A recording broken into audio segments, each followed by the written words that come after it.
Continuamos nuestro estudio de la Sagrada Escritura, de la historia sagrada. Ahora vemos los hebreos, judíos, bajo imperio de los griegos, de Alejandro Magno, de los griegos y de los egipcios.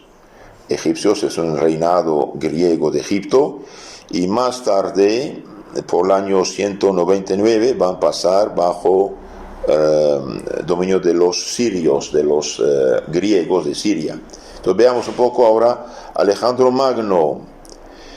El reinado de Dario III, undécimo sucesor de Ciro, fue destruido el imperio persa por Alejandro Magno. Alejandro Magno, que vivió entre 357 y 323. Alejandro Magno era rey de Macedonia, una parte de la Grecia del norte, el más célebre conquistador que ha existido en la historia. Murió muy joven. Los judíos continuaron siendo fieles a sus antiguos dominadores, los persas, y cuando Alejandro se hallaba ocupado en el sitio de Tiro, Tiro es una ciudad de Líbano, se negaron a contribuir con los subsidios que aquel había pedido, por lo que Alejandro se dirigió a Jerusalén con intención de apoderarse de la ciudad. Entonces Alejandro pide ayuda, dijeron no, entonces quiere ir a conquistar Jerusalén. Viéndose en tan apurado trance, el sumo sacerdote Jado, que gobernaba entonces, no recurrió a las armas para rechazar el enemigo. De hecho hizo bien, porque no hubiera podido vencerlo. El que venció el imperio persa no va a ser vencido por la pequeña provincia, ¿no? Entonces el sumo sacerdote no recurrió a las armas para rechazarlo, sino que después de implorar el auxilio de Dios, con rogativas públicas. Es interesante esto. Entonces el sumo sacerdote hace rogativas públicas, oraciones públicas, salió al encuentro del vencedor de Alejandro, acompañado de los sacerdotes y levitas, con sus trajes ceremoniales y seguido del pueblo en masa. Entonces el sumo sacerdote, pone el Papa del Antiguo Testamento, es el sumo sacerdote, con sus sacerdotes y levitas, con trajes muy dignos.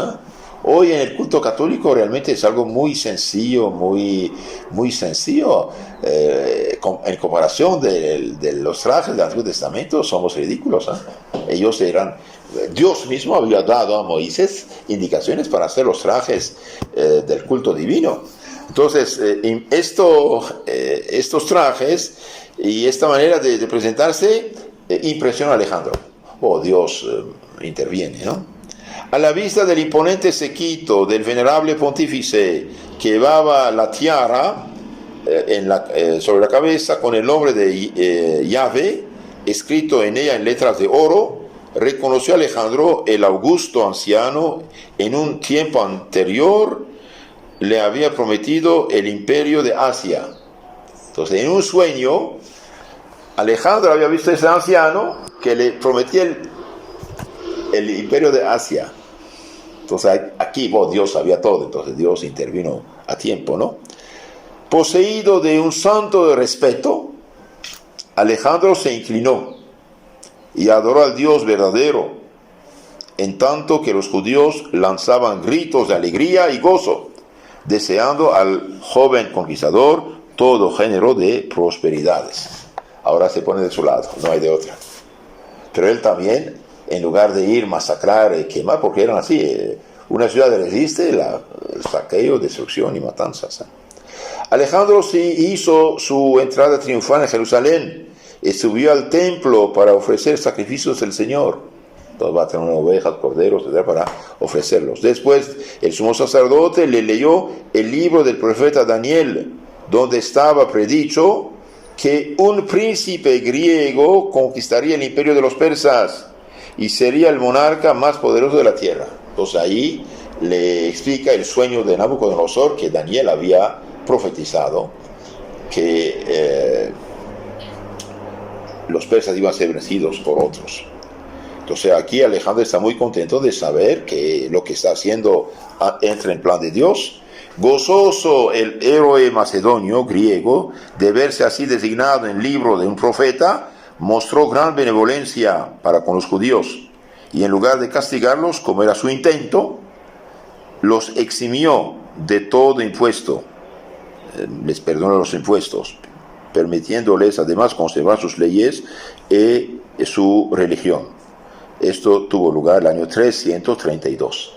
332, entonces ya los judíos caen bajo dominio de los griegos. Ahora, como Alejandro no tenía hijos, y al morir muy joven, a los 34 años más o menos murió, bien, ¿qué hizo? Dividió su reino entre sus generales. Divide el imperio entre sus generales. Una parte va a ser el reino de Egipto, otro de Siria, Antioquía de Siria, y los demás van a desaparecer rápidamente. Los judíos vamos ahora a ver bajo los reyes de Egipto. Algunos años después, dijimos, murió Alejandro en Babilonia, sin designar sucesor.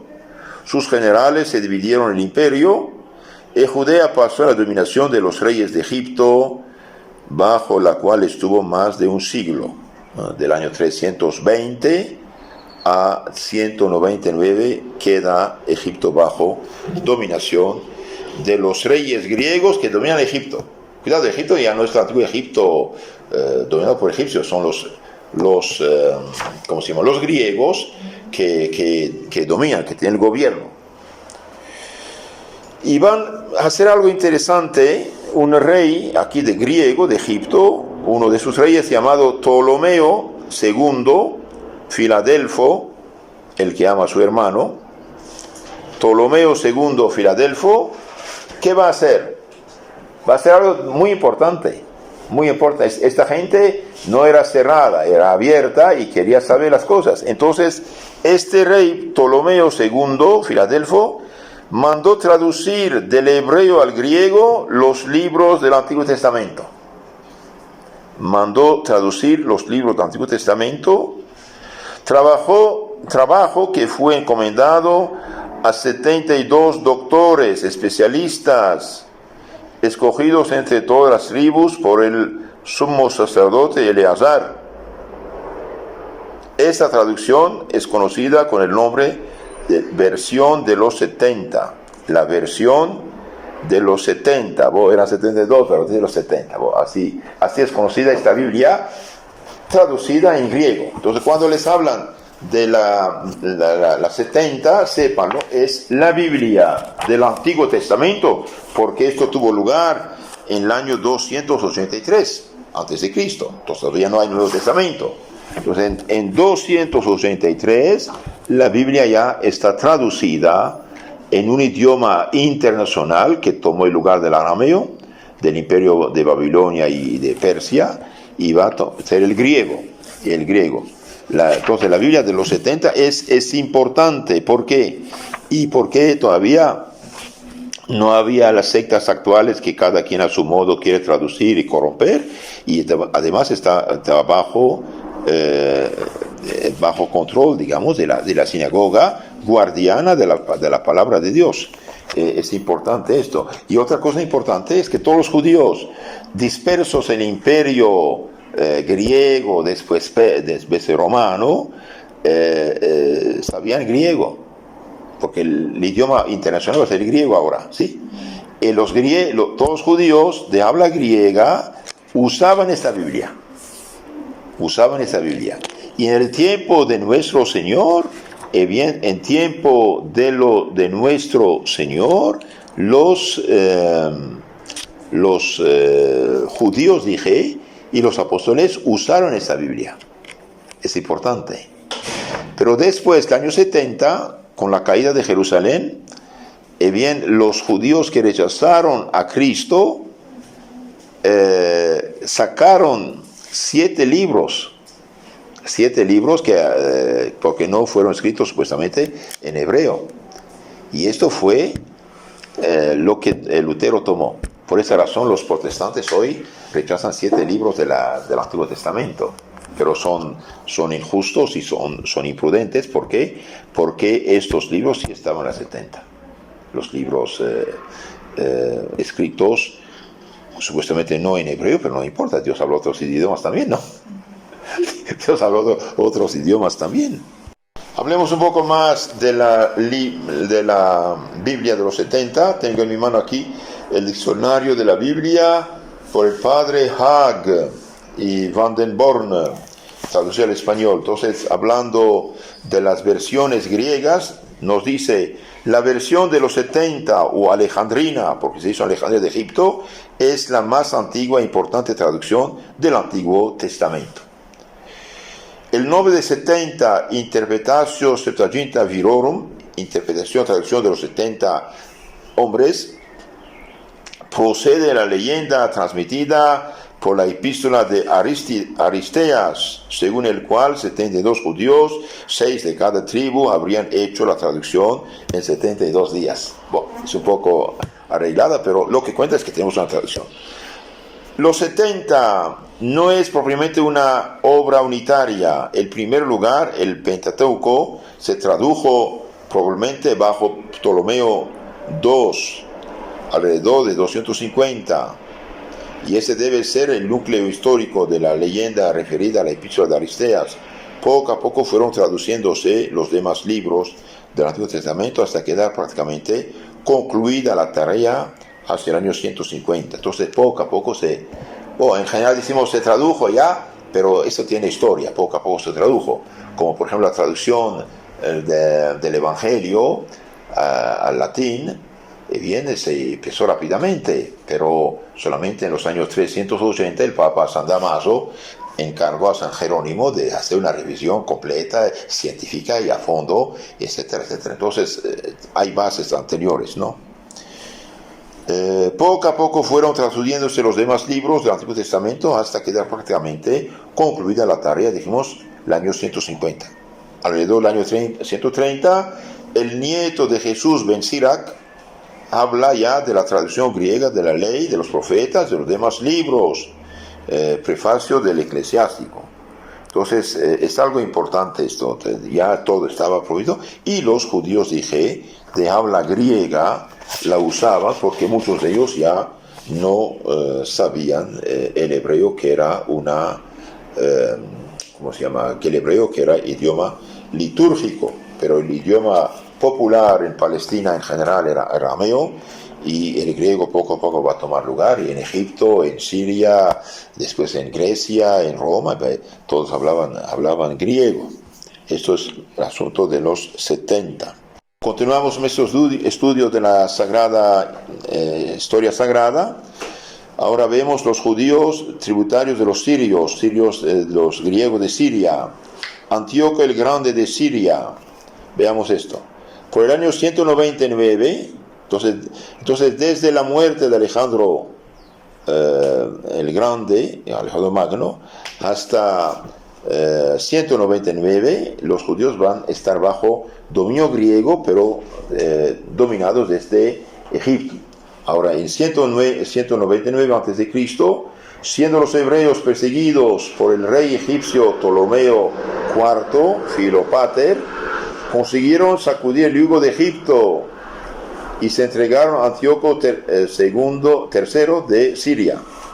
Entonces, el rey de Egipto los persigue, logran sacudir su yugo y se entrega al rey de Siria, griego también, en 199. Este rey los trató bien, pero sus sucesores los abrumaron de impuestos exorbitantes. Esos impuestos se debieron a la fuerte indemnización de guerra que los reyes de Siria tenían que pagar a los romanos, quienes derrotaron a Antíoco en 192. Entonces los reyes griegos de Siria se pelean con los romanos son vencedores, entonces tienen los sirios que pagar impuestos. Entonces, ¿qué va a pasar? Van a aumentar los impuestos a todo el mundo. Seleuco IV 187, 174, hijo y sucesor de Antíoco el Grande, no encontrando dinero para acabar de pagar esa indemnización, quiso apoderarse para ello del tesoro del templo de Jerusalén. Llamó al efecto a su primer ministro, Heliodoro, noten esto, Heliodoro, y le encargó la sacrílega misión de traerle el tesoro del templo, aunque no se lo quisieran entregar. Entonces no hay de otra, necesitan dinero, van a tomarlo donde está. Heliodoro tomó gran empeño en llevar a cabo lo que el rey le había encomendado hacer, y a pesar de las observaciones y consejos del sumo sacerdote, Heliodoro va a obstinarse en cometer un sacrilegio. Pero pronto tuvo que arrepentirse, porque en el momento en que el profanador y sus satélites, sus ayudantes, entraron en el templo, apareció un apuesto jinete cubierto de resplandecientes armadura, y echó por tierra a Heliodoro, el cual fue pisoteado por el caballo y apaleado además por dos jóvenes vigorosos. Entonces aquí Dios manda un ángel, digamos que sea un ángel, lo pegan a Heliodoro a muerte. Quedó como muerto, pero movido a compasión, el gran sacerdote ofreció por él un sacrificio, y Dios le devolvió la vida y la salud. Cuando regresó al lado de Seleuco y le dio parte de lo ocurrido, le dijo: si queréis castigar a algún traidor, no tenéis más que enviarlo a saquear el templo de Jerusalén. Lo quiere castigar, mándalo ahí y ahí va a recibir su castigo. Continuamos nuestro estudio de la historia sagrada. Ahora vemos la persecución de Antíoco IV Epífanes. Daba un sobrenombre, Epífanes.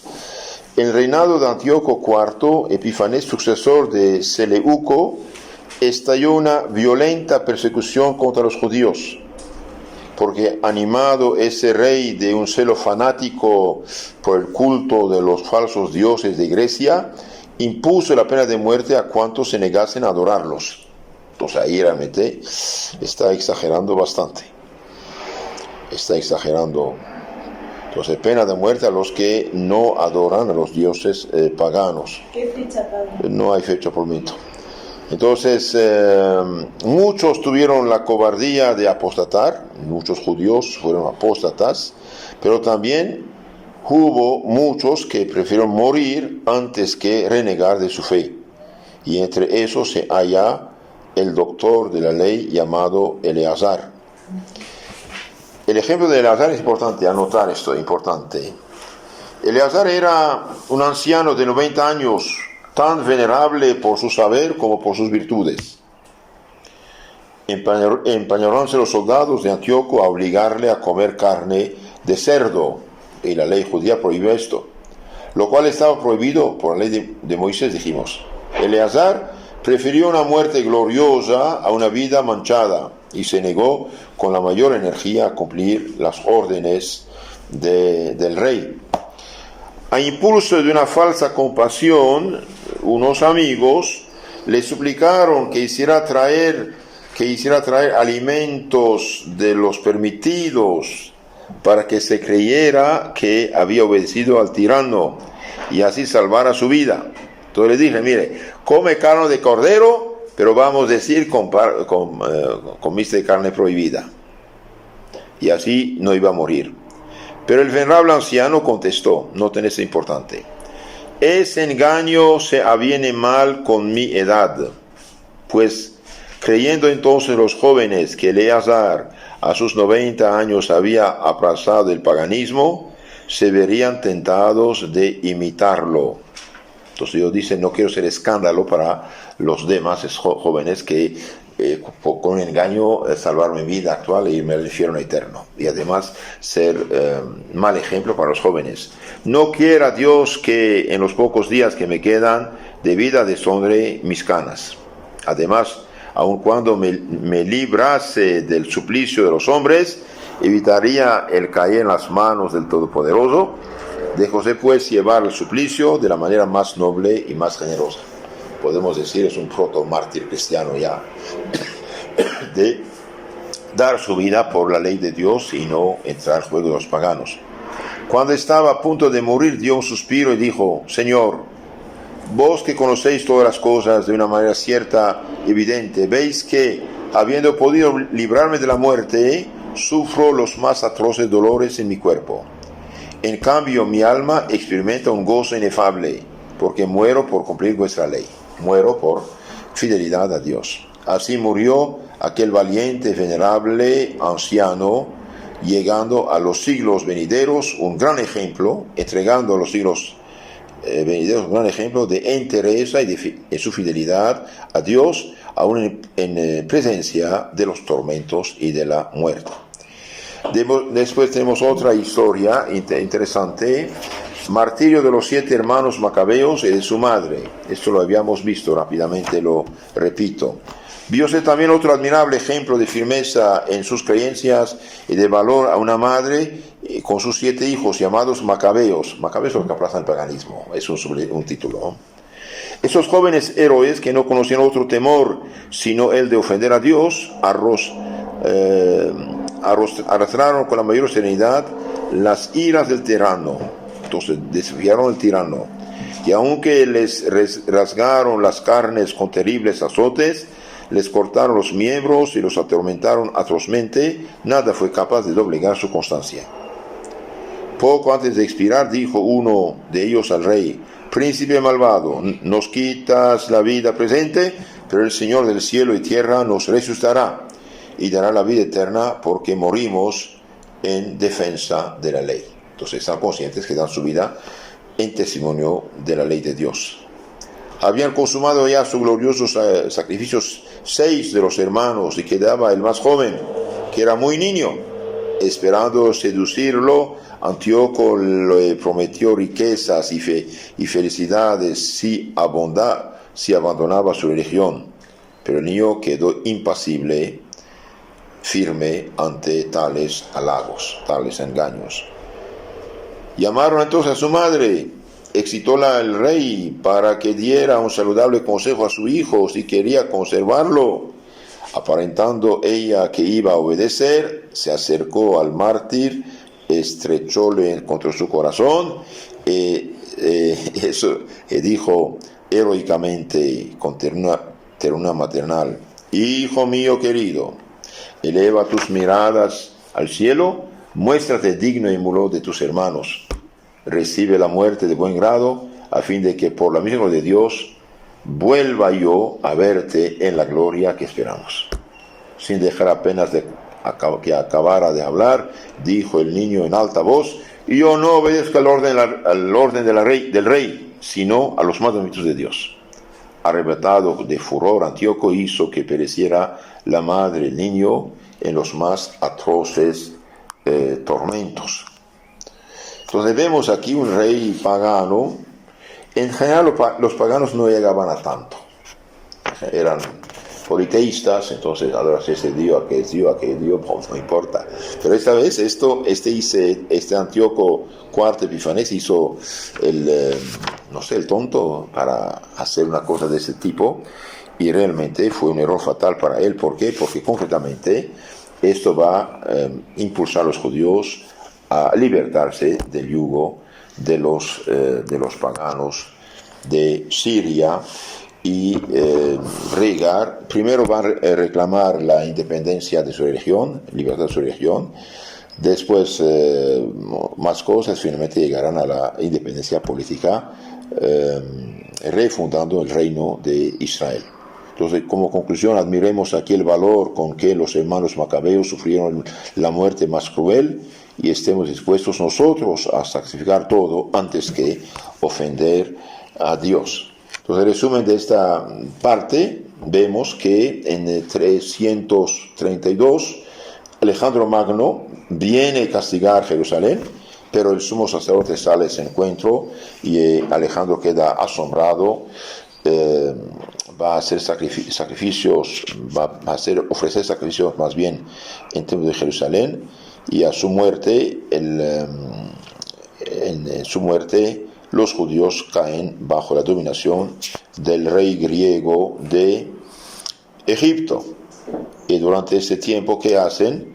Bien, van a traducir, dijimos, la Biblia